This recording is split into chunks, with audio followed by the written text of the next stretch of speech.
tarikh 31 Julai dipilih sebagai tarikh Hari Pahlawan. Ini sempena tarikh tamatnya darurat di Malaysia ketika itu. Negara menyambut Hari Pahlawan ni adalah sebagai satu platform bagi mengingati dan menghargai jasa dan semangat keberanian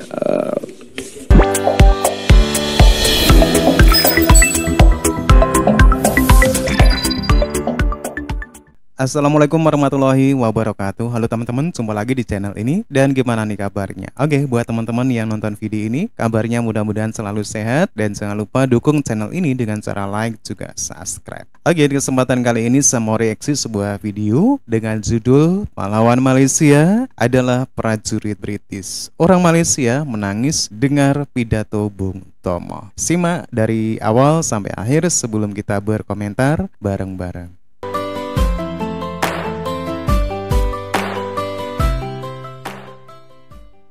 Hai guys, jumpa lagi. Kali ini kita akan membahas perbedaan Hari Pahlawan Malaysia dan Indonesia. Latar belakang Hari Pahlawan pada kedua negara ini ternyata sangat berbeda. Hari Pahlawan Malaysia diperingati untuk mengenang berakhirnya masa darurat di Malaya. Inilah yang kontroversial, karena di situ peran tentara British sangat besar. Jangan heran jika tugu nasional yang berupa patung prajurit British menjadi ikon Hari Pahlawan. Adapun Hari Pahlawan di Indonesia untuk mengenang pertempuran di Surabaya melawan tentara Inggris. Seharusnya malah ada video dihancurkan. menarik mengenai hal ini. Yuk kita simak ya. Tokoh Melayu Malaysia sering menebarkan propaganda alam Melayu dan serumpan-serumpun. Dengan propaganda kemelayuan ini, Malaysia juga berusaha mengklaim bahasa Indonesia atau memberi label Melayu pada bahasa Indonesia. Tujuannya agar kaum Melayu Malaysia terlihat hebat. Padahal, sejarah dan karakter Melayu Malaysia dan bangsa Indonesia sungguh berbeda. Kaum Melayu Malaysia bukan bangsa pejuang yang berani mengusir penjajah. Adapun bangsa Indonesia adalah bangsa pejuang. Bahasa Indonesia pun merupakan bahasa perjuangan, selain sebagai bahasa persatuan. Perbedaan karakter ini terlihat juga dari makna dan latar belakang Hari Pahlawan kedua negara. Latar belakang Hari Pahlawan Malaysia berbeda, bahkan bertolak belakang dengan Hari Pahlawan di Indonesia. Kebetulan belum lama ini Malaysia baru saja memperingati Hari Pahlawan. Tanggal 31 Juli diperingati sebagai Hari Pahlawan di Malaysia, yakni untuk mengenang berakhirnya masa darurat memerangi komunis di negara ini. Karena itulah Tugu Peringatan Negara selalu menjadi simbol Hari Pahlawan Malaysia. Jadi, ikonnya adalah prajurit British. Selain untuk memperingati prajurit yang gugur pada masa darurat di Malaysia, tugu ini juga untuk mengenang prajurit British yang gugur pada Perang Dunia Pertama dan Perang Dunia Kedua. Karena itulah patung atau simbol pahlawan tersebut adalah para prajurit Inggris. Berikut ini adalah penjelasan pejabat Malaysia mengenai Hari Pahlawan di negaranya. Hari Pahlawan ni dahulunya kita dikenali juga sebagai Hari Peringatan or Remembrance Day. Ianya telah disambut di negara-negara bekas Commonwealth sejak daripada selepas Perang Dunia Pertama. Ini adalah bagi mereka untuk memperingati anggota bersenjata mereka yang telah gugur suatu perang. Di Malaysia pula pada tahun 1960 telah mengisytiharkan tarikh 31 Julai dipilih sebagai tarikh Hari Pahlawan. Ini sempena tarikh tamatnya darurat di Malaysia ketika itu. Negara menyambut Hari Pahlawan ni adalah sebagai satu platform bagi mengingati dan menghargai jasa dan semangat keberanian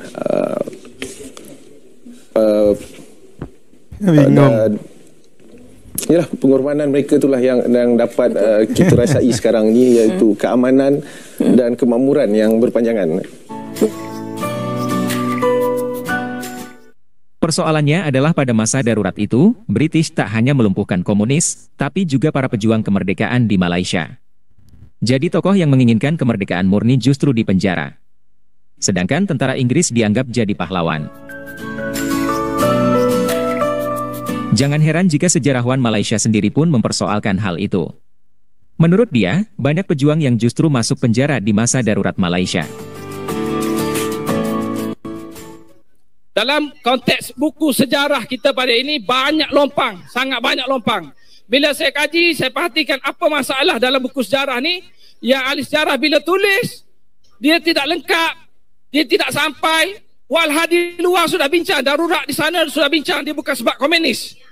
Sarjana Barat Frank Furedi dia kata darurat ni sebenarnya untuk kelompok agama. Kita sedar atau tidak masa darurat diisytiharkan, mula-mula British tangkap adalah golongan agama. Burhanuddin Al-Haymi, Abu Bakar Al-Bakir, dia tangkap yang tu dulu. Yang tu komunis tak? Dia bukan komunis, tapi dia dituduh komunis. Jika Hari Pahlawan di Malaysia seakan untuk memperingati kehebatan tentara British, sebaliknya Hari Pahlawan di Indonesia untuk memperingati perlawanan rakyat terhadap tentara British di Surabaya. Itulah guys sejarah Hari Pahlawan di Malaysia. Masa darurat itu sendiri ternyata mengandung persoalan karena ternyata banyak pejuang kemerdekaan Malaysia yang ditangkap dengan tuduhan komunis. Ada yang berpendapat merekalah pahlawan yang sebenarnya. Selanjutnya mari kita simak sejarah Hari Pahlawan di Indonesia. Awal sejarah Hari Pahlawan dimulai dari gencatan senjata antara pihak Indonesia dan pihak tentara Inggris yang ditandatangani tanggal 29 Oktober 1945. Saat itu, keadaan berangsur mereda, namun ada saja bentrokan senjata antara rakyat Indonesia dan tentara Inggris di Surabaya. Bentrokan itu memuncak dengan terbunuhnya pimpinan tentara Inggris untuk Jawa Timur, Brigadir Jenderal Malabi pada 30 Oktober 1945 oleh pemuda Indonesia. Setelah mendengar berita itu, pihak Inggris pun marah. Pengganti Malabi, Mayor Jenderal Eric Carden, mengeluarkan ultimatum 10 November 1945 yang meminta pihak Indonesia menyerahkan persenjataan dan menghentikan perlawanan pada tentara AFNI dan administrasi NIKA. Dia juga mengancam akan menggempur kota Surabaya dari darat, laut, dan udara apabila orang-orang Indonesia tidak menaati perintah Inggris.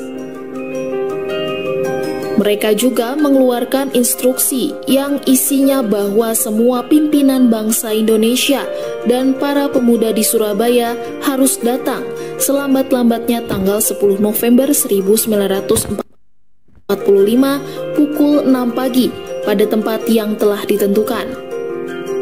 Namun rakyat Surabaya tidak ada yang menanggapi hal tersebut.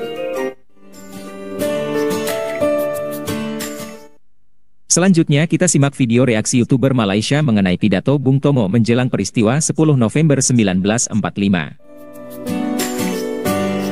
Saudara, di dalam pertempuran yang lampau, kita sekalian telah menunjukkan bahwa rakyat Indonesia di Surabaya, pemuda-pemuda yang berasal dari Maluku, pemuda-pemuda yang berasal dari Sulawesi, pemuda-pemuda yang berasal dari Pulau Bali, pemuda-pemuda yang berasal dari Kalimantan, pemuda-pemuda dari seluruh Sumatera, pemuda Aceh, pemuda Tapanuli, dan seluruh pemuda Indonesia yang ada di Surabaya ini, di dalam pasukan mereka masing-masing, dengan saya merinding guys.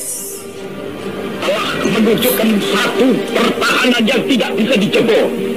Telah menunjuk. Guys, kata-kata dia itu guys, saya tidak boleh move on guys.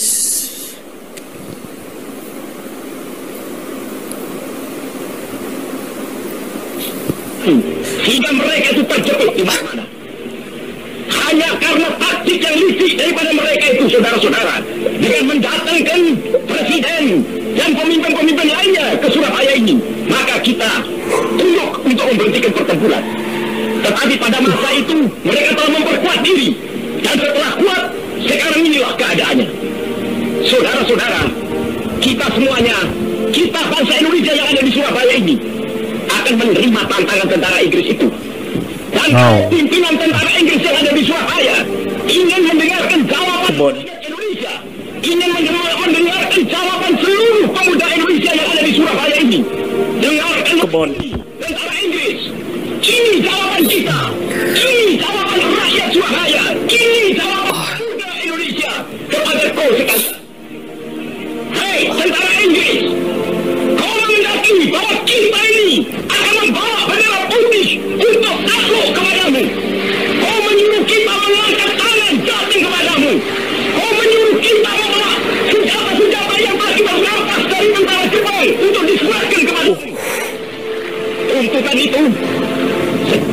Dan kita tahu bahwa kau sekalian akan mengancam kita untuk menggembur kita dengan seluruh kekuatan yang ada.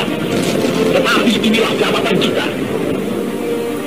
Selama banteng-banteng Indonesia masih mempunyai darah merah yang dapat membuat setarik dan putih, merah dan putih, maka selama itu tidak akan kita mau menyerah kepada siapapun juga. Saudara-saudara rakyat, siaplah keadaan genting. Tetapi saya peringatkan sekali lagi, jangan mulai menembak. Baru kalau kita ditembak, maka kalau kita ditembak, maka kita akan ganti menyerang mereka itu. Kita tunjuk Semangat. kita ini adalah benar-benar orang yang ingin merdeka. Dan untuk kita, saudara-saudara, lebih baik kita hancur semua daripada tidak merdeka. Semua yang kita kenal, merdeka atau mati. Dan kita yakin, saudara-saudara, pada akhirnya pastilah kemenangan ini akan jatuh ke tangan kita.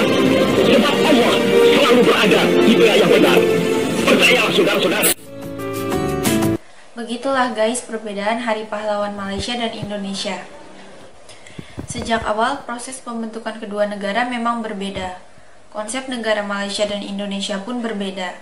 Kita seharusnya bisa menghargai perbedaan ini. Menutupi perbedaan yang besar itu dengan slogan serumpun bukanlah solusi dan malah menimbulkan masalah. Karena Oke teman-teman ya, demikian satu buah video dari Trend Publika. Oke, di sini kita bisa melihat ya bagaimana perbedaan, bagaimana sejarah kemerdekaan Malaysia dan Indonesia. Indonesia merdeka memang benar-benar dari pengorbanan baik itu harta, benda, dan nyawa. Sementara di Malaysia, kemerdekaan hanya semata-mata pemberian dari British tanpa adanya perjuangan. Justru bagi mereka, tokoh-tokoh Malaysia yang menginginkan kemerdekaan yang sebenarnya justru malah ditangkap. Yang terjadi adalah orang-orang yang pro dengan British berunding. Tentunya dalam perundingan itu ada perjanjian-perjanjian yang masih mengikat sampai sekarang ini. Oke teman-teman ya, demikian satu buah video yang menarik sekali. Menurut teman-teman gimana? Silakan teman-teman bisa berkomentar. Sampai jumpa lagi di video berikutnya. Jangan lupa like, subscribe. Wassalamualaikum warahmatullahi wabarakatuh.